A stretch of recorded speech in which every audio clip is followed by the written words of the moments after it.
Tapi setelah dengar iblis Tuhan, jadi saya juga jadi lebih bingung ini. Lah gimana? Bingung kan? Ih, itu kan Tuhan yang sebenarnya bang satu, tapi yang Tuhan-Tuhan lain itu, ya itu kan pribadi abang lah. Kalau mau mengikuti Tuhan yang apa, Tuhan yang lain. Iya, iya, iya, iya, iya. Iya. Lah kalau Bang Edi sendiri Tuhannya berapa? Bang Edi, Anda sendiri Tuhannya berapa Bang? Dibuka mute-nya Bang. Ya ya ya. Anda sendiri Tuhannya berapa? Yang saya sembah Tuhannya satu, Bapa yang di sorga. Berarti Yesus bukan ya? Allah, iya ya. Yesus bukan Tuhan ya? Dia jalan dan kebenaran bang. Dia utusan. Ya jalan. Kalau dia jalan berarti dia bukan Tuhan, hanya utusan kan? Ya bisa juga kita menyembah sama dia bang, karena dia yang menentukan kehidupan kita nanti ke sana. Kalau begitu Tuhanmu bukan cuma satu Bapa di sorga, Yesus juga dua dong. Kalau kita tidak ini bang, kalau kita Ada tidak tiga, Bang. kalau kita tidak memuliakan Yesus, kalau kita tidak memuliakan Yesus, kita tidak percaya kepada Yesus, berarti kita tidak mungkin sampai ke sana bang, ke surga. Iya, itu saya setuju bang. Percaya sebagai apa bang?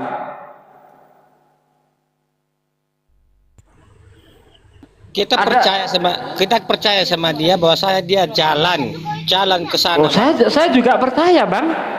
Yesus jalan tuh saya percaya sekali. Tidak sah iman umat Islam kalau tidak percaya Yesus itu jalan. Tidak sah iman umat Islam kalau tidak percaya Musa itu jalan. Tidak sah iman umat Islam kalau Nuh itu jalan. Tidak sah iman umat Islam kalau tidak percaya bahwa nabi-nabi terdahulu itu jalan. Semua itu jalan. Bahkan Nabi Muhammad pernah berkata kepada Umar bin Khattab, ketika Umar bin Khattab itu lapor kepada Rasulullah, dia baru saja dibacakan Alkitab gitu ya. Di akhir dari cerita hadis itu kata Nabi, seandainya Musa hidup di antara kalian saat ini, kata Nabi, tapi dia tidak mengikutiku, ya, tetapi Musa tidak mengikutiku, dia belum beriman, belum bisa dikatakan beriman bang. Jadi setiap nabi itu jalan. Cuma nabi-nabi terdahulu sebelum Nabi Muhammad itu sifatnya lokal. Nah Nabi Muhammad inilah nabi yang universal. Kalau Yesus dia ngaku dengan mulutnya sendiri bahwa dia diutus hanya untuk bangsa Israel saja. Misalnya kita lihat dalam Matius 10 ayat 5 ayat 6, Yesus memanggil 12 murid dan berpesan, ya, janganlah kamu masuk ke kota orang lain atau kota orang asing, dan jangan masuk ke kota orang Samaria, melainkan pergilah kepada domba yang hilang dari Israel. Demikian juga kalau kita lihat misalnya dalam Matius 15 ayat 24, ada perempuan Kanaan datang kepada Yesus karena anaknya kerasukan setan. Ya sambil teriak-teriak, oh Tuhan, Tuhan, tolonglah aku, anakku kerasukan setan, dia sangat menderita. Yesus cuek, tidak peduli. Kata muridnya, guru, perempuan itu terus mengikuti kita sambil teriak, usirlah. Kata Yesus, aku diutus hanya untuk domba yang sesat dari Israel. Tuh, jadi pengakuan Yesus tidak pernah dia mengaku aku diutus untuk segala bangsa. Tidak ada satupun bang. Nah jadi setiap nabi adalah jalan. Termasuk Yesus jalan, saya setuju. Tapi jalan kalau disembah, nah ini yang keblinger bang. Gitu bang. Di Al-Quran bang ada tertulis waktu di Tuhan ini menciptakan langit dan bumi. Coba abang jelaskan dulu macam mana awalnya pertama ini dunia ini. Ya. Di dalam Al-Quran surah Al-Anbiya ayat 30, ayat 30 ya seingat saya. Awalam yarol ladina kafaru anas samawati wal ardu kana tarottong fafatanahuma. Al-ayah. Apakah orang-orang kafir tidak tahu bahwasanya dahulu langit dan bumi itu adalah satu yang padu, lalu kami pisahkan keduanya? Dan ini sesuai dengan teori yang sudah disepakati oleh para ilmuwan, yaitu teori Big Bang. Padahal teori Big Bang ini ditemukan tahun 1924, yaitu oleh seorang uskup yang namanya Lamitri. Tapi Al-Quran sudah menerangkan 1400 tahun yang lalu, Bang. Tuh. Al-Quran sesuai dengan ilmu pengetahuan. Bible kita cek sekarang, apakah sesuai dengan ilmu pengetahuan atau tidak? Kejadian 1 ayat 1 sampai ayat 30 itu kalau nggak salah ya, tentang penciptaan itu. Pada mulanya Allah menciptakan langit dan bumi, bumi belum berbentuk dan kosong, kegelapan menutupi samudra raya, roh Allah melayang-layang di atas permukaan air. Berfirmanlah Allah, jadilah terang, maka terang itu jadi. Allah melihat terang itu baik, maka dipisahkan dari gelap, yang terang dinamakan siang, yang gelap dinamakan malam. Allah melihat semuanya itu baik, jadilah petang, jadilah pagi, itulah hari pertama. Hari pertama sudah ada terang. Ya. Hari pertama sudah ada terang. Kejadian 1 14-19 berfirmanlah Allah, jadilah benda-benda penerang untuk memisahkan gelap dari terang, sebagai tanda waktu dan masa-masa. Allah menciptakan 2 benda yang sangat besar di cakrawala untuk menerangi bumi.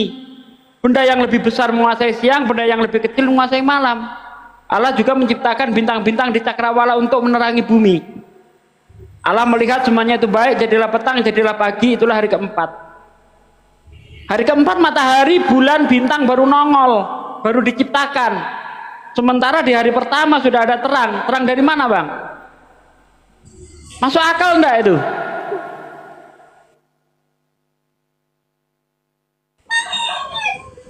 Kan pada mulanya sama dengan yang abang katakan di surah, apa itu yang abang katakan tadi itu? Surah Al-Anbiya. Surah Al-Anbiya menerangkan tentang awal mula. Penciptaan. Jagat raya ini diciptakan, diawali dengan adanya Big Bang. Bible tidak. Bible mengatakan bahwa apa namanya, di hari pertama ada terang. Terang dari mana? Di dunia ini tidak bisa terlepas dari hukum aksi reaksi, sebab akibat. Akibat ada benda penerang, baru ada terang. Akibat ada benda penerang, maka sebabnya ada terang. Ada sebab akibat. Iya, Bang, kan begini, pada mulanya Allah menciptakan langit dan bumi. Allah menciptakan langit dan bumi masih kosong, belum berbentuk. Nah, kok ada air? Air dari mana? Katanya masih kosong. Pada mulanya Allah menciptakan langit dan bumi, bumi belum berbentuk dan kosong. Kegelapan menutupi samudra raya, ya, roh Allah kan melayang-layang di atas permukaan air. Air dari mana, Bang? Iya, jangan tanya saya. Lah ya, masuk akal tidak dikatakan belum berbentuk, belum ada kosong. Air di situ. Kok ada belum air? Ada air itu setelah bumi terbentuk, Bang. Ada daratan, ada lautan. Ada dataran tinggi, ada dataran rendah, barulah terbentuk air. Lah ini belum berbentuk dan kosong, kok ada air? Air apa itu? Kalau ada air tidak bisa dikatakan kosong lah, Bang. Iya. Iya. Tuh, kemudian siang dan malam itu terjadi karena apa, Bang? Waktu kita sekolah diajarin apa dulu? Disebabkan apa, Bang? Coba Bang Edi coba Bang Edi, tolong dulu Bang Edi. Kenapa Bang Tommy? Pening? Pening. Gak usah pening Bang, santai. Aduh. Coba gini. Nah, iya, Bang. Kalau pemahaman saya tadi Abang bilang roh Allah mulai layang di atas air, mungkin udah ditutupi samudra, mungkin air semua. Dulu itu kemungkinan tenggelam. Lautan semua belum dipisahkan air itu ke daratan, belum campur aduk. Iya. campur Nah, air. Sama saya. kalau sudah ada air jangan dikatakan kosong. Iya, iya. Ya airnya lah. Nah. Isinya semua. Bumi belum berbentuk dan kosong, tapi ada airnya. Gimana sih, Bang? Tapi kan nggak termasuk dibilang air itu penghuninya, masa. Aduh. Air. Jadi Ngeri juga Pak Ustadz ini. Ya. Ya, memang, ya. gimana? Itu satu, Bang, ya. Dari ayat 1 sampai ayat 3 aja udah ada satu yang menurut saya tidak logis. Kedua, siang dan malam terjadi karena bumi berotasi, betul? Iya. Dari mana bumi berotasi di hari pertama? Mataharinya belum ada. Bukankah bumi berotasi itu disebabkan karena adanya gaya gravitasi? Gaya tarik menarik ya antara dua benda yaitu matahari dan bumi. Terjadilah bumi Bang. itu berputar pada porosnya. Perputaran Terang itu, bumi Bang. pada porosnya menyebabkan terjadinya siang dan malam. Iya, berarti maksud abang ini kok duluan ada terang, padahal belum ada matahari kan begitu? Belum ada matahari. Ya. Dari mana? Selamat sore, Bang. Ya, Gini Bang. bang. Betul. Selamat sore. Tapi tahu maha kuasa Tuhan itu cahaya bang, penerang. Dia sendiri yang buat terangnya itu bang. Oh, jadi Tuhan terang itu walaupun Tuhan tidak itu ada sendiri. matahari. Walaupun tidak ada matahari, bisa terang juga Oke, semuanya. oke. Menurut Anda Tuhan itu terang itu sendiri. Berfirmanlah Allah jadilah terang. Berarti berfirmanlah Allah jadilah Tuhan.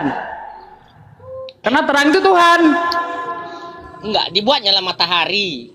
Matahari nanti hari keempat. Ngeri nih. Kemudian Bang, kalau Anda baca di dalam Wahyu 21 ayat 22, ya itu di situ terang-terang Tuhan. Nah, ciri-cirinya kalau itu terang Tuhan, maka tidak ada malam. Wahyu 21 ayat 22 Anda baca, atau Wahyu 22 ayat 5 Anda baca. Yerusalem baru itu pintu gerbangnya tidak pernah ditutup, sebab malam tidak ada lagi. Yang menerangi adalah cahaya kemuliaan Tuhan, dan anak domba adalah lampunya. Coba kau cek. Jadi kalau hari pertama adalah terang Tuhan, seharusnya di hari pertama tidak ada malam, sebagaimana yang terjadi di Yerusalem baru. Iya. Iya. Cek nyerah Bang, ayo Bang.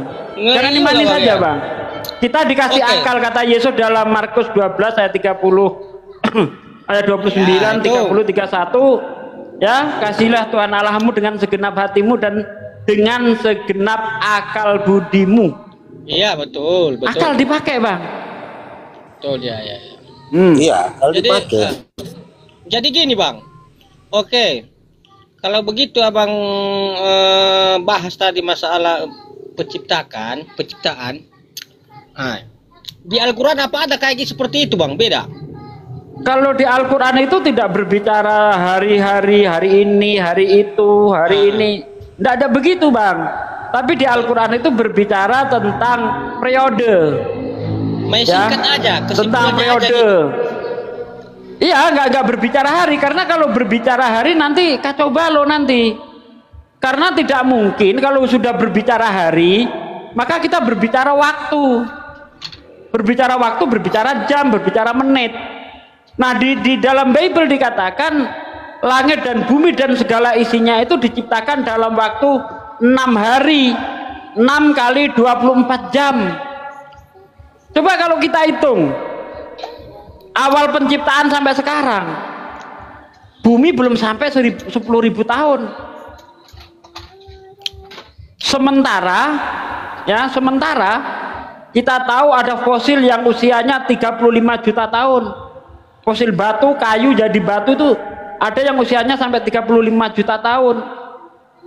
Ya, di daerah Sulawesi di gua itu ada manusia purba yang diperkirakan 10.000 tahun yang lalu.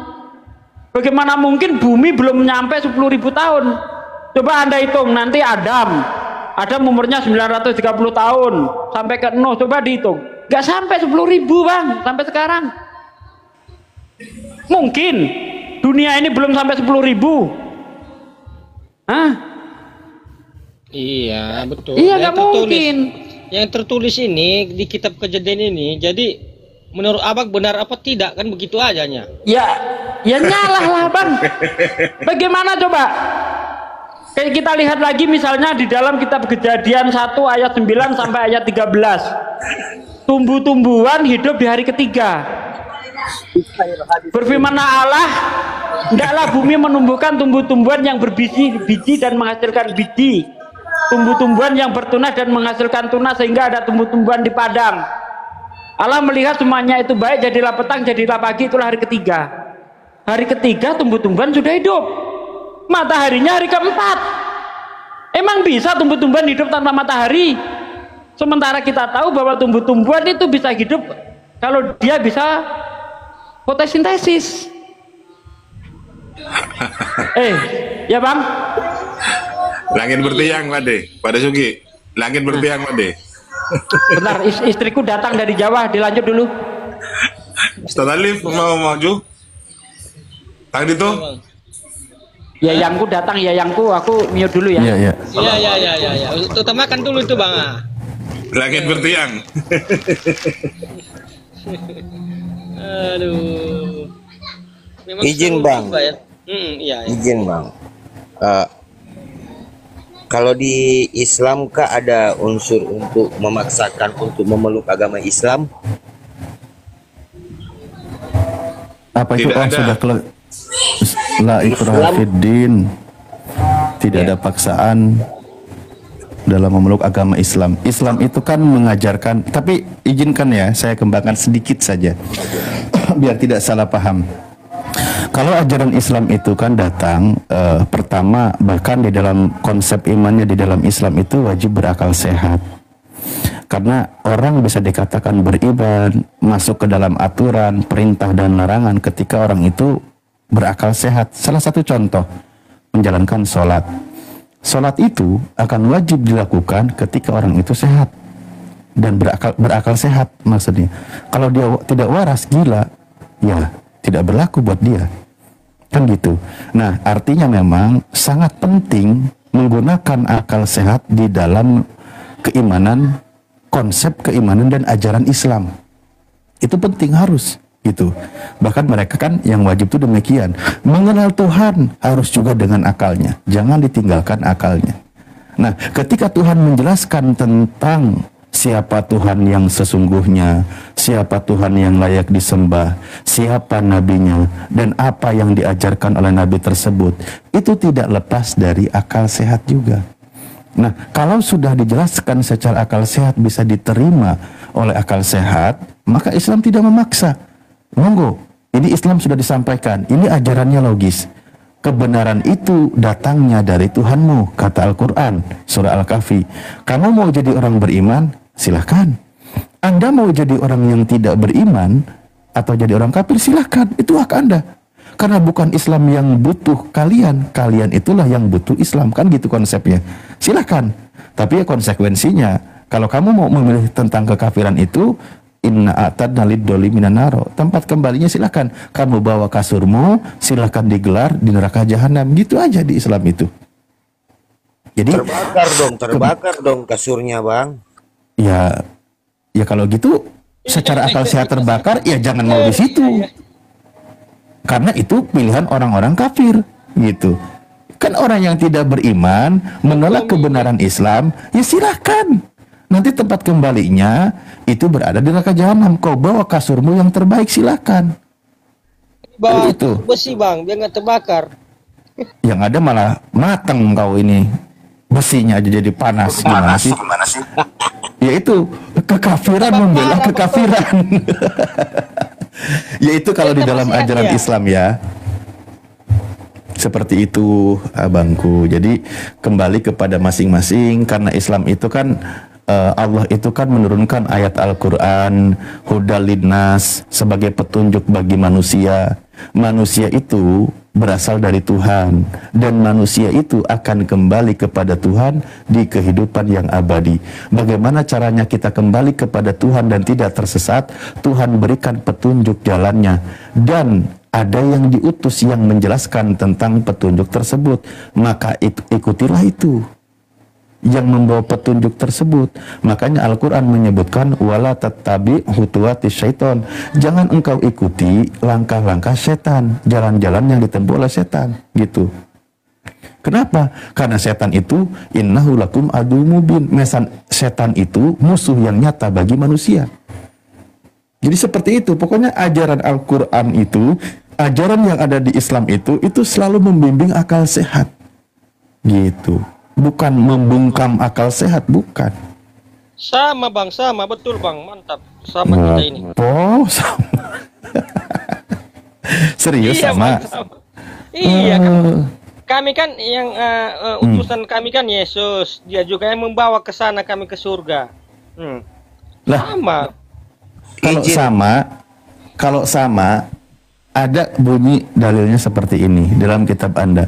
Dialah satu-satunya yang tidak takluk kepada maut, bersemayam dalam terang yang tak terhampiri. Tak seorang pun bisa melihat dia, memang manusia tidak dapat melihat dia. Pertanyaan saya, dialah satu-satunya di situ siapa? Allah. Bukan Yesus ya? Iya, dia Allah, dia Bapa yang di surga. Iya, berarti bukan Yesus kan? Yesus utusan. Siapa kayak abang juga Nabi Muhammad. Sama, dia utusan Tuhan. Oke, Iya. mantap. Kalau ada orang yang pergi beribadah ke gereja di hari Minggu, menyembah dan menuhankan Yesus, itu ajaran Yesus atau bukan ajaran Yesus? Sama bang. Abang kan ada Bukan selama sama. juga. Pertanyaan saya, apakah itu ajaran Yesus atau bukan dari Yesus? Itu kan lagu-lagu rohani bang. Untuk Bukan, dengerin pertanyaan saya. Lagu pujian Katanya itu, tadi Bang, sama-sama terus. Coba dengerin dulu pertanyaan saya. Kalau ada orang ke gereja di hari Minggu, dia pergi menyembah dan menuhankan Yesus. Nah, itu ajaran bersumber dari Yesus atau di luar dari Yesus? Bukan dari Yesus, gitu. Dia karena cinta sama Yesus bang. Ya kan menuhankan Yesus. Gimana sih? Iya, Kayak gini itulah katanya kalau- pakai akal sehat juga. Baru ditanya kayak gini udah mulai. kayak saya lah sama abang. Kalau saya sayang sama abang, pasti abang pun mau menyembah abang juga ini ya. Nah, gitu dia bang. Bukan bang, Yesus itu kan dia pergi beribadah ke rumah Tuhan. Dia kan menyembah Tuhannya. Itu Yesus. Ya kan? Berarti itulah ajaran Yesus. Lah sekarang kalau ke gereja beribadah menyembah Yesus, itu siapa yang ngajarin? Yesus Disembah yang Yesus. ngajarin. Nah, di mana Yesus mengajarkan pergi ke gereja menyembah Dia dan menuhankan Dia? Ada nggak? Iya, saya enggak tahu kan itu memang tempat ibadah kami. Kalau nggak tahu berarti jangan bilang Yesus, karena Yesus tidak mengajarkan itu. Kan tadi saya sudah katakan, Bang, kata Yesus, kami menyembah apa yang kami kenal, kata Yesus. Nah, dia dari kecil pun dia selalu di bait Allah. Dia berada di rumah Tuhan. Lalu dia menyampaikan firman Tuhan kepada Bani Israel. Wahai orang Israel, Elohim itu Tuhan kita, itu Tuhan yang Esa. Jadi Tuhan Bapa yang mengutus Yesus itu Tuhan kita, kata Yesus. Berarti Tuhannya Yesus dan Tuhannya orang-orang yang di depan Yesus. Bukan Yesus itu Tuhan. Bukan, Itulah Bang. Tuhan yang disembah oleh Yesus. Jangan salah paham abang ini. Kalau kami orang Kristen ke gereja, Anda malah pahamnya salah. menyembah Yesus bukan disembah tujuan untuk menjadikan Tuhan. Dia disembah untuk kemuliaan karena dia Siapa membawa yang bilang? jalan petunjuk kepada Bapa. Izin dulu, Allah Bang Subhanahu wa Edi, taala izin yang dulu, Bang dapat Edi. ketujuh bagaimana, Bang? Izin dulu. Kami kan tidak pernah mendengar seperti ini. Artinya ya pendeta-pendeta kan selalu cuma menceritakan tentang Yesus Tuhan itu. Yang seperti ini kan harus Allah kan Bang ada didengarkan. di abad ketujuh, Bang. Jadi kebenarannya bagaimana? Jadi Iya. Tuhan Yesus Bapaknya bukan Jadi kan Ya, Bang Tom. Bang bertanya, Tom. ya. Apa yang saya katakan itu berdasarkan ucapan Yesus, bukan Iya. karangan pribadi. Kan gitu. Itulah makanya saya bilang tadi. Nah, Bang Edi ini karena mungkin sudah berkali-kali dia sudah berani mengatakan, "Ya, saya juga percaya dia itu utusan Tuhan. Tuhan yang benar itu Esa." Nah, tapi Iya, maksudnya ranahnya gini, dalam Bang. diskusi. Nggak tahu dia nanti kalau di gereja. tanda terima kasih bang. Itu tanda terima kasih kepada Yesus, segala pujian itu makanya dihormati. Ya dihormati, bukan dituhankan. Iya. Itu kan sama, nggak jauh beda. Beda lah. Bukankah di dalam kitab perjanjian lama Tuhan itu adalah Tuhan yang maha pencemburu? Jangan ada padamu ilah lain di hadapanku, karena aku adalah Tuhan yang maha cemburu. Daripada kita sembah iblis, kita sembah pohon-pohon, gimana bang? Ya jangan dong, dengarkan apa yang diajarkan oleh Yesus. Yesus berkata, iblis saja dikatakan, nyala engkau iblis, sebab ada tertulis, sembahlah Elohim Tuhanmu, hanya kepada Dia engkau berbakti. Itu kata Yesus, hanya kepada Dia. Tolong kalimat hanya itu jangan suka dirubah. Karena kalau dirubah, kalimat hanya ternyata ada yang lain, saya jadi curiga sama laki-laki Kristen ketika bilang sama istrinya, engkau hanya istriku satu-satunya, padahal ternyata banyak di setiap tikungan dan di setiap daerah. Karena hanya itu tetap berlaku ada yang lain gitu loh. Padahal kata Yesus, hanya kepada Dia engkau berbakti. Berarti nggak ada yang lain. Engkau Tuhan hanya satu-satunya. Itu kata Yesus. Berarti tidak ada yang lain. Udah tahu menggunakan kata hanya, tapi masih ada yang lain. Susah jadinya. Iya bang, Tuhan itu memang satu yang di sorga. Iya, kita harus juga memberi penghormatan kepada Yesus lah, karena Dia kan yang memberi petunjuk. Ya hormati dong. Kan Islam Hormati, sudah bukan menuhankan, saya bilang. izin bang. Kan Islam sudah mengatakan mereka percaya kepada Yesus. Lo berarti kan salah satu penghormatan, kan betul kan? Yang kami kan menuhankan Dia, sedangkan mereka yang Islam tidak menuhankan. Penghormatan kan gini Bang Tom, ini saya ya, sedikit Bang Tom, sedikit. Kita menghormati RT tapi mengatakan RT itu adalah presiden. Halo Pak Presiden, itu penghormatan atau penghinaan? Bukan penghinaan, artinya berarti kan mengambil mengatakan RT adalah presiden. Ya, itu penghormatan atau penghinaan tuh? Penghinaan lah. Penghinaan. Yesus jelas-jelas menyatakan dirinya adalah seorang hamba. Lalu kau jadikan Tuhan. Ini penghinaan, penghormatan ini. Nah ini, sudah bagaimana jadi? Kan bingung kan? Kalau ya ini. Coba. Ini. Kan kami kan selalu cuma jadi, dikatakan gini loh Bang. Letakkanlah segala sesuatu itu pada tempatnya. Yesus pernah berkata di dalam Yohanes 13 ayat 16, seorang utusan tidak sama dengan yang mengutus, seorang hamba tidak lebih tinggi dari tuannya. Kalau Anda meletakkan Yesus adalah Tuhan, ya, padahal Dia hamba, padahal Dia utusan, itu penghinaan terhadap Yesus. Makanya Yesus berkata apa di dalam Matius 7 ayat 22-23? Pada hari terakhir nanti banyak orang berseru kepadaku, oh Tuhan, bukankah kami bernubuat demi namamu, mengusir setan demi namamu, dan mengadakan mukjizat demi namamu pula. Pada hari ini aku akan berterus terang kepada mereka, aku tidak mengenalmu, enyahlah kau daripada kuhai para pembuat kejahatan. Jadi kalau Anda mengatakan Yesus Tuhan, Anda jahat menurut Yesus. Makanya letakkan sesuatu itu pada tempatnya Bang.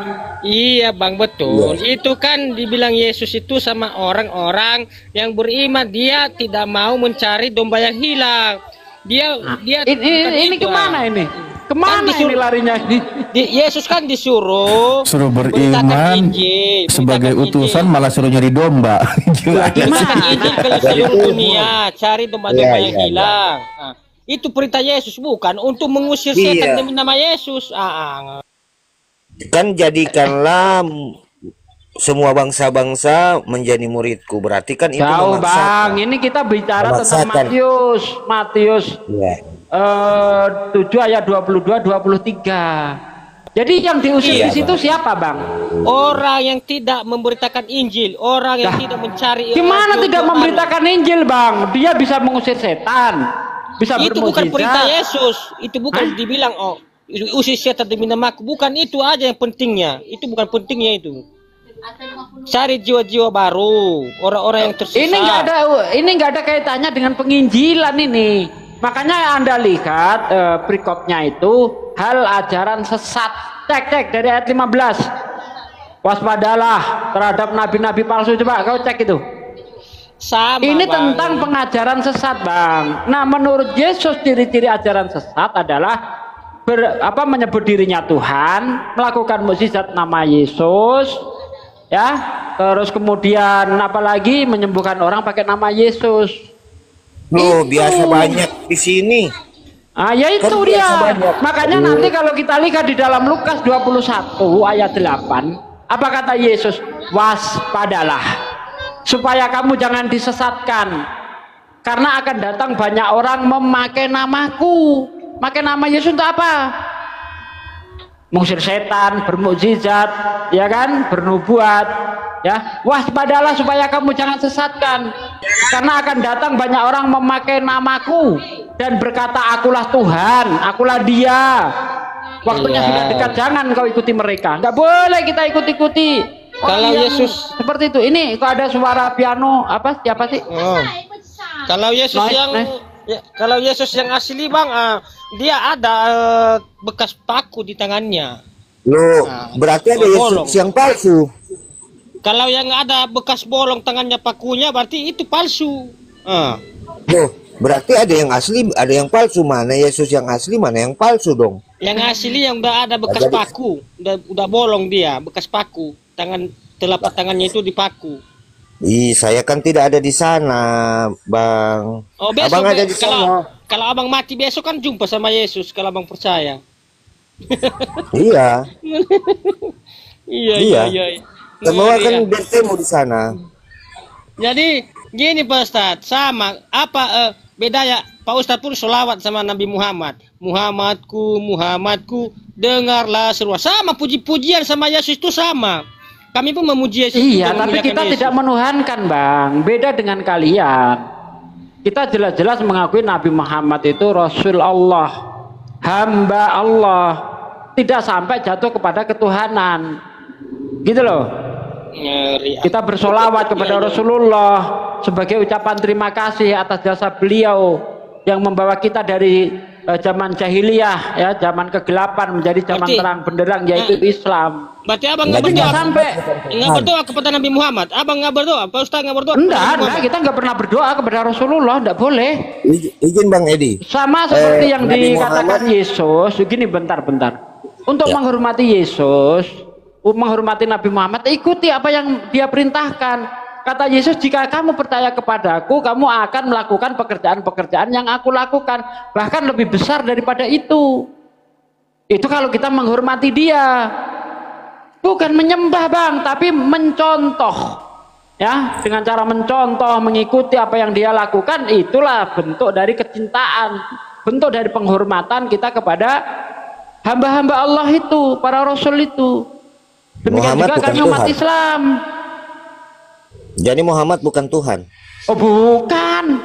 Tuhan dari mana? Oh. Mana ada Tuhan kencing, Tuhan berak, Tuhan tidur, Tuhan makan, Tuhan beranak, Tuhan beristri. Mana ada seperti itu? Di dalam bilangan 23 ayat 19, Tuhan bukan manusia. Tuhan bukan anak manusia. Tuh. Bilangan 23 19 Anda baca. Tuhan bukan manusia. Tuhan bukan anak manusia. Yesus anak manusia. Jelas Berarti, kok. berarti sama dengan Muhammad dong. Sama. Nabi Muhammad. Oh. Ya sama lah. Cuma nanti yang menjadi pembeda adalah proses kelahirannya saja. Yesus itu terlahir ajaib tanpa melalui seorang laki-laki. Nabi Muhammad ada ibu, ada bapak. Itu saja. Itu tidak bisa merubah status orang yang dilahirkan ajaib jadi Tuhan. Karena orang yang dilahirkan ajaib bisa jadi Tuhan, ya bahaya. Nanti banyak Tuhan seperti yang tertulis di dalam Yohanes 1 ayat 13. Orang-orang itu satu atau banyak, Bang? Orang-orang banyak ya. Orang-orang yang dilahirkan bukan dari darah, bukan dari daging, juga bukan atas keinginan seorang laki-laki, melainkan berasal dari Allah. Jadi yang terlahir ajaib itu bukan cuma Yesus, Yohanes itu termasuk terlahir ajaib. Kenapa? Karena ibunya mandul. Orang yang Adam dan mandul, Hawa. bentar, orang yang mandul ya secara logis tidak mungkin punya anak. Perempuan yang tidak ada suami secara logis nggak mungkin punya anak. Tapi kalau Tuhan mau, jangankan perempuan mandul, jangankan perawan yang nggak pernah disentuh laki-laki, dari tulang bisa jadi manusia. Siapa? Siapa bang? Manusia dari tulang bang? Elia. Nabi Isa. Hawa. Oh. Baca Kejadian Hawa. 2 ayat 14-15 tuh. Iya. Ya, Aku jadi katakan kelahiran, Iya. ya kelahiran yang ajaib tidak bisa merubah status bang. Di dalam Al-Quran itu ada unta yang keluar dari batu tuh, lebih hebat lagi tuh. Untanya Nabi Soleh. Berarti Nabi Adam itu berasal dari tulang. Ya Pak Ustadz? Bukan. Hawa yang saya bilang dari tulang. Oh, Adam iya, itu iya. dari debu dan tanah. Hawa. Oke bang ya. Dari Jadi tulang bukan itu, cuma ya. Yesus yang terlahir ajaib, Iya, iya, iya. banyak bang. Melkisedek lebih Iya. hebat daripada Yesus bang. Ibrani Oh iya, 7 ayat tidak 1 berawal. sampai 3. Tidak berbapak, tidak beribu, tidak berawal, tidak Tidak berakhir. berawal, tidak berakhir. Oh Ya, hebat ya, ya. Melkisedek Saya bang. tahu. Lanjut. Ustaz Betul. tadi Iya, hebat kayaknya udah sekali. nongol tadi. Tapi saya tanya Pak Ustadz. Enggak, Saya lagi tanya. nemenin aja. Ini pertanyaan terakhir Pak Ustadz ya. Ya. Tunjukkan semua nabi-nabi yang bisa bangkit pada hari ketiga. Dia bangkit pada hari ketiga. Anda baca di dalam Wahyu, ya Wahyu 10 ayat 11 itu ada Tuhan bangkit selain Yesus tuh bang. Ini izin Pak Bibel. Kan manusia mati bangkit hari ketiga duduk di sebelah kanan Allah Bapa. Berarti bukan cuma Yesus, kita bisa juga. Ini nih kita pakai ayat aja bang, pakai ayat ya.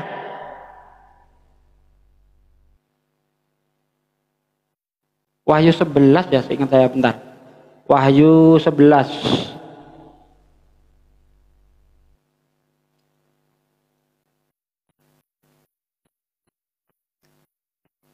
Nah ini dari ayat 7 ya, kita baca ya.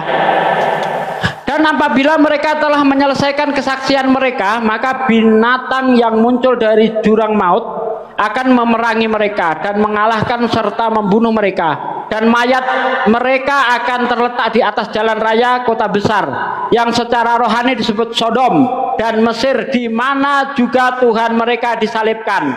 Ya, jadi di Mesir itu ada Tuhan yang disalibkan. Dan orang-orang dari segala bangsa dan suku dan bahasa dan kaum melihat mayat mereka 3,5 hari lamanya, dan orang-orang itu tidak memperbolehkan mayat mereka dikuburkan.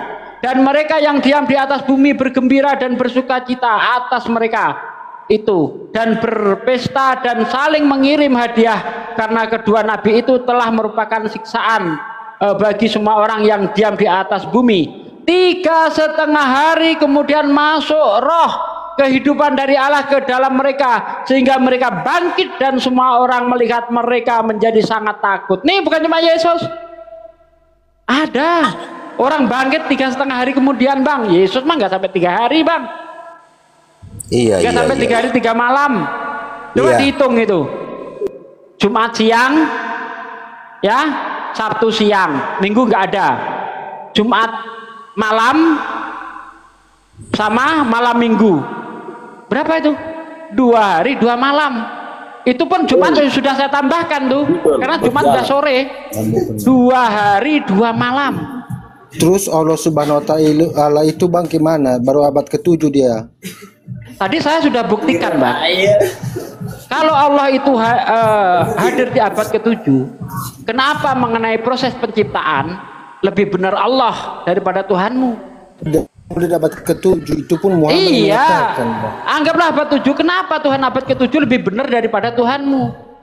Tuhanmu mengatakan bahwa ya terang hari pertama sudah ada, mataharinya nongol hari keempat. Benar apa salah itu? Tunjukkan bang kebenaran Allah. Apakah Ya, dia kan itu sudah Tuhan saya yang benar buktikan. atau Tuhanan bang? Loh, Kan sudah saya buktikan Tuhan tadi. abang baru Aduh, abad kan- di abad ke-7. Kalau menolak ketuhanan Yesus, tunjukkan ketuhanan abang. Jangan hanya Ini saya sedang nunjukin tadi, dari tadi sudah saya tunjukin. Tuhanmu baru abad ke-7 Bang. Turun. Saya nggak mau orang nerocos, turunin. Saya nggak mau nerocos, turunin. Dia nggak memberi kesempatan orang menjawab, turunin. Dia nggak memberi kesempatan, dia tanya mau saya jawab, nerocos. Gimana sih? Kalau kalau Anda bertanya, jangan takut dijawab. Diem saya jawab. Ini ada orang jawab, nerocos pula. Gimana Bang Edi? Silakan Bang Edi. Iya Pak Ustaz, ya. Saya cuma akan jelaskan tadi yang dibilang saudara itu tadi Pak Ustaz, ke abad ke-7 itu katanya ya. Tadi sudah saya buktikan Bang, Allah itu tidak mungkin abad ke-7. Allah itu sudah ada sebelum kata-kata itu ada. Dan Allah itu tetap ada walaupun kata-kata ada itu sudah nggak ada. Dalam surah Al-Hadid ya, Allah itu wal awalu wal akhiru, yang maha awal yang maha akhir. Yesus hadir abad ke-1. Mungkinkah Tuhan itu berawal dari rahim Maria berakhir di tiang salib? Bagaimana dia Tuhan kalau dia berawal dan berakhir? Sementara Tuhan tidak berawal tidak berakhir. Wal awalu wal akhiru wa dzuhiru wal batinu. Itulah Allah. Jadi masa Tuhan punya asal usul? Allah, kami nggak punya asal usul. Nah tadi saya sudah membuktikan kalau memang Allah itu kalian anggap abad ke-7, kenapa firman-firman Allah itu lebih benar daripada Bible yang nongol duluan? Sudah saya buktikan tadi dalam surah Al-Anbiya. Ya, sebelum manusia itu mengetahui bagaimana awal mulanya terciptanya jagat raya, Allah 1400 tahun yang lalu sudah mengabarkan kepada kita. Apakah orang-orang kafir tidak tahu bahwasanya langit dan bumi dulu adalah satu, yang padu lalu kami pisahkan keduanya? Big Bang. Belum lagi di dalam Al-Quran dikatakan bahwa di dalam laut ada api. Sementara kedalaman api di dalam laut itu 1800 meter. Nabi Muhammad jangankan tinggal di bibir pantai, dia itu di padang gurun Bang, jangankan dekat dengan bibir pantai, jangankan di tengah lautan, dia itu tinggal di padang gurun yang jauh ribuan kilometer dari pantai. Dari mana Rasulullah itu tahu ada api di dalam lautan? Dan itu terbukti sekarang. Apakah 1400 tahun yang lalu ada orang yang mampu menyelam 1000 meter? Kalau Nabi Muhammad menyelidiki, nyelam dia ke dalam laut, bisa Bang? Bisa Bang? Tidak Bang, itu ada kuasa itu. Berarti ada kuasa siapa? Yang bisa mengetahui segalanya? Tentu kuasa Allah. Banyak Bang. Belum lagi kalau kita lihat dalam surah Al-Hadid, ya, ternyata besi itu bukan hanya dari dunia, yang tersedia di bumi ini hanya sebagian saja. Al-Quran mengatakan besi itu diturunkan, dan itu disepakati oleh para pakar bahwa bumi ini tidak menyediakan secara utuh besi itu. Dari mana Rasulullah tahu? Kemarin saya naik pesawat melihat awan-awan itu seperti gunung, ya, seperti gunung yang berjalan. Kalau kita lihat awan itu seperti gunung Bang, enggak kan? Kalau kita lihat dari bawah, enggak. Coba naik pesawat Bang, persis seperti gunung-gunung itu. Emang Rasulullah terbang 1400 tahun yang lalu Bang? Kan tidak mungkin. Belum lagi berbicara tentang embriologi dalam surah Al-Mu'minun ayat ke-12. Allah lah yang menciptakan manusia itu dari setitik air mani. Di situ dari kata nutfah. Sejak kapan manusia itu tahu bahwa kita ini terjadi dari jutaan sperma itu? Dari jutaan sperma itu yang jadi cuma satu. Kapan itu manusia mengetahui? 100 tahun yang lalu, 500 tahun yang lalu, 1400 tahun yang lalu Rasulullah menceritakan itu dalam Quran. Ngeri Pak Ustadz ya. Dia Allah yang menciptakan manusia dari setitik air mani. Kemudian dari setitik air mani itu Allah jadikan sesuatu yang mirip lintah. Coba cek perkembangan ilmu embriologi itu. Manusia pada usia ibu hamil pada usia 15 sampai 25 hari itu persis seperti lintah. Cek kalau nggak percaya. Makanya seorang pakar ilmu embriologi modern yaitu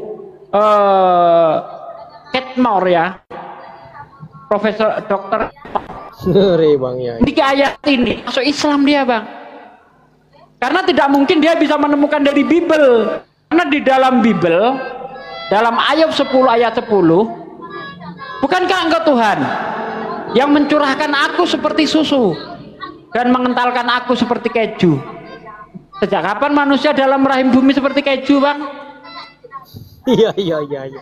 Mana yang lebih masuk akal? Manusia yang seperti lintah, dia makan dari saripati ibu kita, menyedot darah yang di dinding rahim karena dia juga sifatnya menempel, atau yang mirip keju Bang?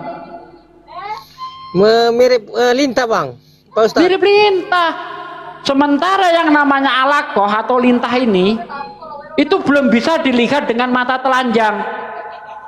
Seandainya perempuan yang masih nyidam itu kita belah perutnya, namanya alakoh, lintah, itu belum kelihatan. Iya. Dari mana Rasulullah itu tahu? Sementara mikroskop hadir di abad 19. Itu hanya bisa dilihat dengan mikroskop. Apalagi kita pakai Bang, kita beragama tidak boleh hanya imani saja. Mungkin dulu saya waktu kecil imani sajalah, apa kata kiai imani sajalah. Tapi setelah saya dewasa, saya punya berpikir tidak mau saya seperti itu.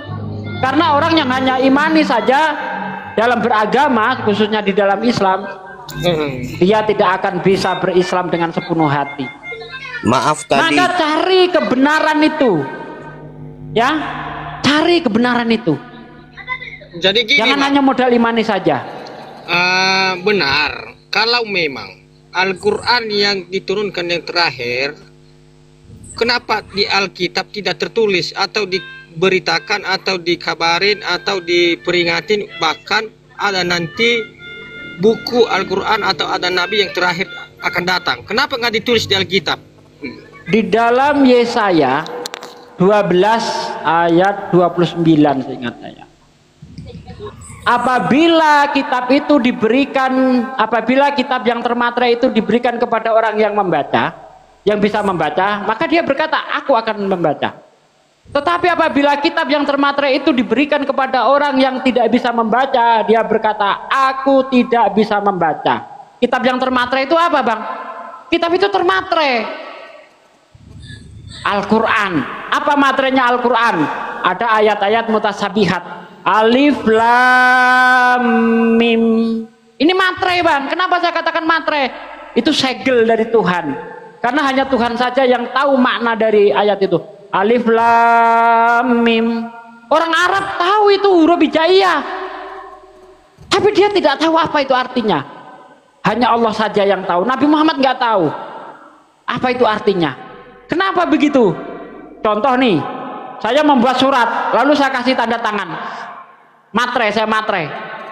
Anda tahu enggak maksud tanda tangan saya itu artinya apa? Enggak tahu. Itulah matre Allah. Atau bisa kita bilang tanda tangan Allah. Alif lam mim, alif lam ra, kaf ha ya ain shad. Itulah matre, kitab yang termatre itu. Bible kitab termatre. Apa? Buktikan materinya Bible kepada saya. Al-Quran lah kitab termatre. Maka ketika kitab itu termatre, kitab yang termatre itu diberikan kepada orang yang tidak bisa membaca, dia berkata, aku tidak bisa membaca. Dan ini terbukti pada Rasulullah ketika menerima wahyu yang pertama di dalam gua Hira. Apa kata Jibril? Iqra. Kata Rasulullah, ma'ana bi khair. Aku tidak bisa membaca. Sesuai Yesaya 9 apa? Yesaya 12 ayat 29. Aku tidak bisa membaca. Itulah Al-Quran yang dimaksud. Kemudian Kalau kita lihat di dalam kisah para rasul ya, kisah para rasul berapa saya agak lupa ya. Ustaz Talib ingat enggak yang ini? Dan akan terjadi pada umat kita. Orang-orang yang tidak mendengarkan Nabi itu akan dibantai dari umat kita. KPR 322. KPR 3 ayat 22. Di situ dikatakan dan akan terjadi. Siapa yang tidak mendengarkan Nabi itu akan dibantai dari umat kita. Akan terjadi, sudah terjadi belum Bang? Bang, Pak Ustadz. 2223 itu. Ya. Kalau dikatakan akan terjadi, sudah terjadi belum? Belum. Belum. Itu di KPR setelah Yesus terangkat. Ada nabi lagi nanti yang tidak mendengarkan. Bentar Bang. Yang tidak mendengarkan nabi itu akan dibantai dari umat kita. Sebagaimana yang tertulis dalam Ulangan 18 ayat 19. Ya. Di situ dikatakan, barang siapa yang tidak mendengarkan firmanku yang disampaikan Nabi itu demi namaku, daripadanya akan aku tuntut pertanggungjawaban. Demi namaku dalam bahasa Ibrani Bismi Anoki, dalam bahasa Arab Bismillah. Saya tanya di dalam seluruh Bible, Nabi mana ketika menyampaikan firman Tuhan dengan Bismillah, dengan nama Tuhan? Nabi siapa? Barang siapa yang tidak mengikuti firmanku yang diucapkan Nabi itu demi namaku, daripadanya akan aku tuntut pertanggungjawaban. Tuhan akan menuntut Anda kalau Anda tidak mendengarkan Nabi yang menyampaikan firman Tuhan didahului dengan Bismillah, dengan nama Tuhan. Jelas ayat kok. Tuh, diperkuat kisah para rasul 3 ayat 22, 23. Dan akan terjadi, barang siapa yang tidak mendengarkan Nabi itu akan dibantai dari umat kita. Rasulullah berkata apa dalam Al-Quran? Aku diutus untuk memerangi orang-orang kafir. Izin Bang, kan Yesus akan datang kedua kali, tanda hari kiamat. Nah, coba bagaimana itu abangku? Betul, di dalam hadis ya, dan ini semua orang Kristen tahu bahwa akan datang masanya Isa putra Maryam. Dia akan menjadi hakim yang adil. Dia akan mematahkan salib, membunuh babi, membunuh dajjal, menghapus pajak. Ini hadis yang menerangkan akan menjadi hakim yang adil, mematahkan salib, membunuh babi, membunuh dajjal, menghapus pajak. Itu tugasnya dia. Apakah Nabi Isa akan naik ke gereja satu persatu dipatahkan salibnya di atas genteng gereja? Tidak. Maksudnya di situ adalah mematahkan iman Kristen yang meletakkan keselamatan itu pada penyalipan, sebagaimana yang dikatakan Paulus di dalam 1 Korintus 15 ayat 16 sampai 18. Apabila Yesus tidak mati dan tidak bangkit, maka sia-sialah ajaranku. Jadi tanpa adanya penyalipan tidak ada penebusan dosa. Tanpa ada penebusan dosa nggak ada Kristen. Maka di situ dikatakan apa? Nabi Muhammad akan mematahkan salib. Artinya menyangkal bahwa konsep keselamatan itu didasarkan atas penyalipan. Nabi Muhammad. Ya, bentar Bang. Saya belum selesai. Nah, kemudian kita lihat lagi nanti, kita korelasikan dengan Matius 7, 22, 23. Inilah kedatangan Yesus pada hari terakhir nanti. Banyak orang yang berseru kepadaku, Tuhan, Tuhan, bukankah aku bernubuat demi namamu, mengusir setan demi namamu, dan mengadakan mukjizat demi namamu pula? Pada hari itu aku akan berterus terang kepada mereka. Siapa mereka? Yang mengenalkan Yesus, yang bernubuat, yang mengusir setan. Aku berterus terang kepada mereka. Aku tidak mengenal kau. Nyala kau dari hadapanku, hai para pembuat kejahatan. Yesus datang sebagai hakim, setuju. Nabi Isa datang sebagai hakim, setuju. Tapi Kristen yang sebagai tersangkanya, Terima kasih. Lanjut. Aku. Oke, terima kasih Pak Ustadz. Aku turun dulu ya. Saya akui ya. Makasih Bang. Anda Iya, sudah terima dialog kasih. dengan baik Bang. Oke Bang, terima kasih Pak Ustadz ya. Ya. Selamat sore. Silakan Bang Edi.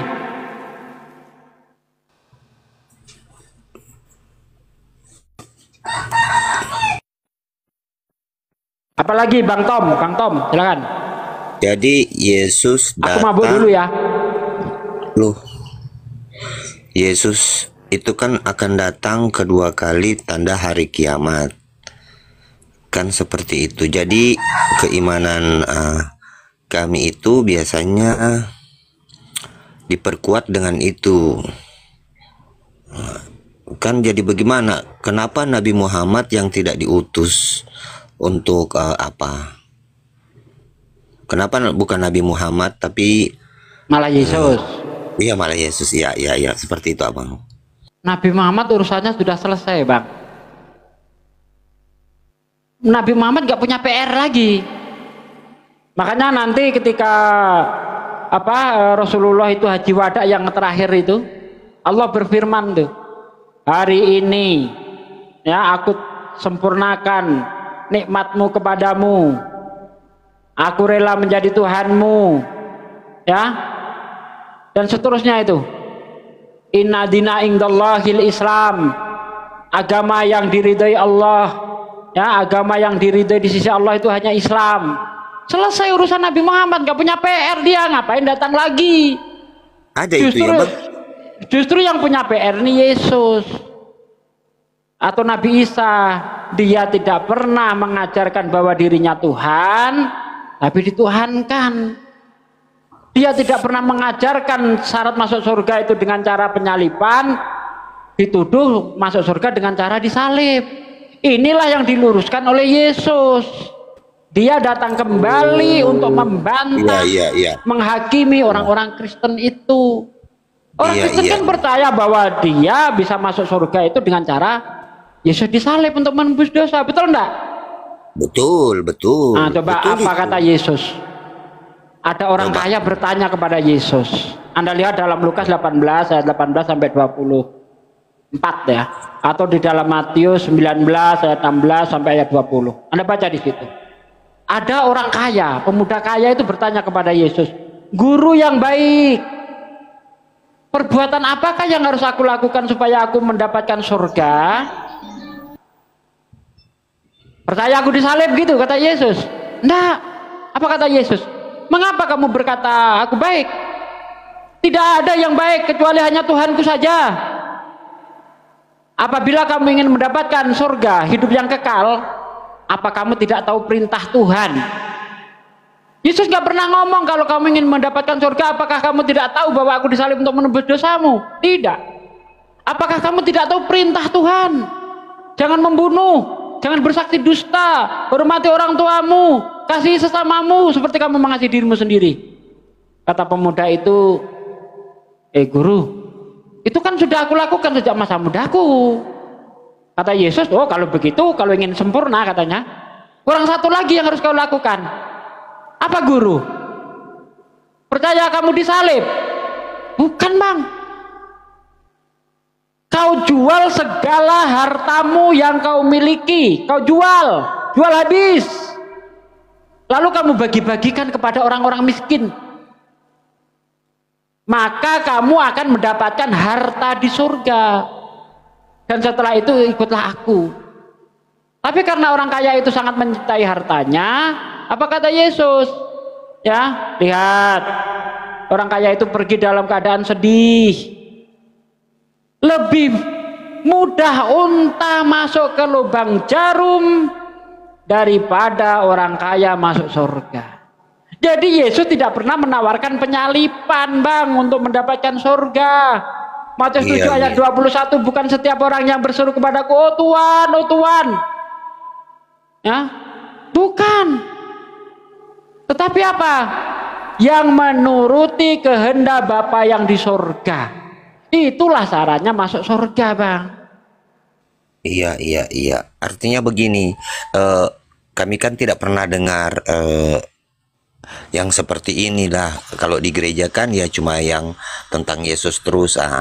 Makanya kan jadi pertanyaan, Islam bisa menguasai Alkitab, ini kan jadi tanda tanya. Baru yang bagaimana ya, yang tidak pernah diberitakan oleh di gereja sekarang diberitakan oleh kaum muslim, malah ini jadi pertanyaan tanda tanya ini kan. Ya kalau ini semua dikatakan Gitu ya. bubar Kristen Bang, bubar. Iya. Coba kalau iya. disampaikan apa adanya. Saya nggak ada pelintir-pelintir ayat. Saya hanya Iya. menyampaikan saja apa yang tertulis di dalam kitab Anda. Tanpa Iya, itulah. memasukkan perspektif saya. Tidak, itulah yang tertulis dalam kitab Anda. Iya, ada bukti ya, ada bukti. Ada bukti. Iya. Ya. Makanya saya tanya kepada kawan-kawan Kristen, di mana Yesus pernah menawarkan penyalipan, penebusan dosa sebagai syarat untuk masuk surga? Di mana? Satu pun tidak ada. Bahkan Yesus berkata begini dalam Matius 5 ayat 18, 19, 20. Barang siapa menghilangkan satu titik 16 saja. Bang, Matius 16. Ya. Kok 16? Ngawur aja kau ini. 17, 18, 21 Bang. 19, 20. Ya. Di situ Yesus itu berkata begini. Kalau kita baca dari ayat 17 deh. Jangan kamu sangka aku datang ke dunia untuk melenyapkan hukum Taurat dan kitab para nabi. Aku datang bukan untuk melenyapkan, melainkan untuk menggenapinya. Hukum Taurat tidak akan dilenyapkan hingga langit dan bumi lenyap. Satu iota, satu titik pun hukum Taurat tidak akan dilenyapkan hingga semuanya itu terjadi. Barang siapa menghilangkan satu titik dari hukum Taurat kemudian mengajarkan kepada orang lain, maka dia akan menduduki kerajaan terendah dari dalam kerajaan surga. Barang siapa yang melakukan hukum Taurat kemudian mengajarkan kepada orang lain, maka dia akan menduduki kerajaan tertinggi dari dalam kerajaan surga. Jadi Yesus mengajarkan kepada kita untuk mencapai surga harus taat dan tunduk terhadap aturan Tuhan, yaitu hukum Taurat. Tidak pernah Yesus menawarkan percaya aku disalib untuk menebus dosa, tidak ada. Itu yang menawarkan Paulus di dalam Roma 10 ayat 9. Apabila kamu percaya dengan mulutmu bahwa Yesus itu adalah Tuhan, mati dan bangkit dari antara orang mati, kamu akan diselamatkan. Kerjaan Paulus, bukan kerjaan Yesus. Lanjut. Hebat orang Islam bisa tahu Bang Tom kan ngerti toh? Sabar Bang Tom. Sampai berjalan tentang Yesus mengatakan dia disalibkan, itu bisa Bang Tom baca di dalam Bang Bible baca di dalam Matius 16 ayat 1 tadi. Itu yang pertama, Matius 16 ayat 1 bunyinya gini. Dan pada masa itu mulai Yesus menyatakan kepada murid-muridnya bahwa ia wajib pergi ke Yerusalem. Lalu ia merasai banyak sungsar daripada orang yang tua-tua. Daripada kepala imam. Pelan-pelan Bang. Kecepetan nggak tertangkap. Biasa, santai saja. pelan, iya. Ya, pelan-pelan. Matius berapa? Lama 10 menit. Kali aja dengan ini 10 menit. Matius berapa Bang? Sabar katanya, sabar.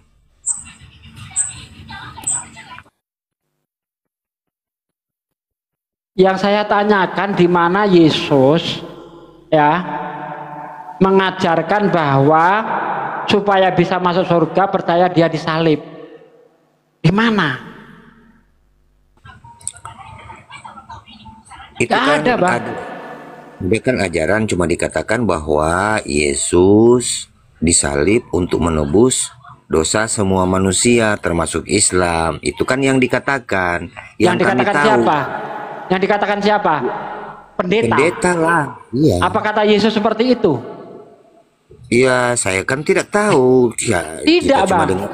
Yesus itu murni mengajarkan hukum Taurat sebagai jalan keselamatan. Ya, kalau Anda baca di ayat 20-nya, apabila kehidupan keagamaanmu tidak lebih benar daripada kehidupan keagamaan orang Farisi dan ahli Taurat, kamu tidak bisa masuk surga. Tuh, tidak bisa masuk surga kalau kehidupan keagamaanmu tidak lebih benar daripada orang Farisi dan ahli Taurat. Nah, kehidupan keagamaan, bentar Bang, kehidupan keagamaan orang Farisi dan ahli Taurat itu seperti apa? Anda baca dalam Matius 23 ayat 2, ayat 3, ayat 4. Kata Yesus, pergilah kamu kepada orang Farisi dan ahli Taurat yang telah menduduki kursi Musa. Kau ikuti yang mereka ajarkan, tapi jangan kau ikuti yang mereka kerjakan. Karena mereka hanya mengajarkan hukum Taurat tetapi tidak menjalankan. Mereka gemar menaruh beban-beban ke pundak orang lain, tapi mereka sendiri tidak mau mengangkatnya. Mereka seperti kuburan yang dilabur putih, tetapi di dalamnya adalah tulang belulang. Apakah kehidupan keagamaan orang Kristen lebih benar daripada kehidupan keagamaan orang Farisi dan ahli Taurat? Tidak. Mengajarkan hukum Taurat tetapi tidak menjalankan, tidak bisa masuk surga menurut Yesus. Orang Kristen justru menentang hukum Taurat. Ya, hukum Taurat sudah tidak perlu dijalankan karena sudah digantikan dengan matinya Yesus di tiang salib. Seperti yang tertulis dalam Efesus 2 ayat 15. Sebab dengan matinya sebagai manusia ia menghapus, membatalkan hukum Taurat dan segala ketetapannya. Itulah yang diikuti Kristen. Bahkan Paulus dengan lancang berkata dalam Filipi 3 ayat 8, hukum Taurat adalah tinja, kotoran, sampah. Anda baca dari ayat 6, Filipi 3 dari ayat 6 tuh, mengenai ketaatanku terhadap hukum Taurat, mengenai penganiayaanku terhadap jemaat, itu merupakan kebanggaan bagiku. Tetapi setelah pengenalanku akan Tuhanku Yesus Kristus, semuanya itu kuanggap sampah. Tuh, kuanggap kotoran, zebulon, ya, tinja. Saya baru tahu itu. Tuh, Anda ikuti Paulus, coba ikuti Yesus yang benar deh. Ikutilah apa yang dikatakan Yesus.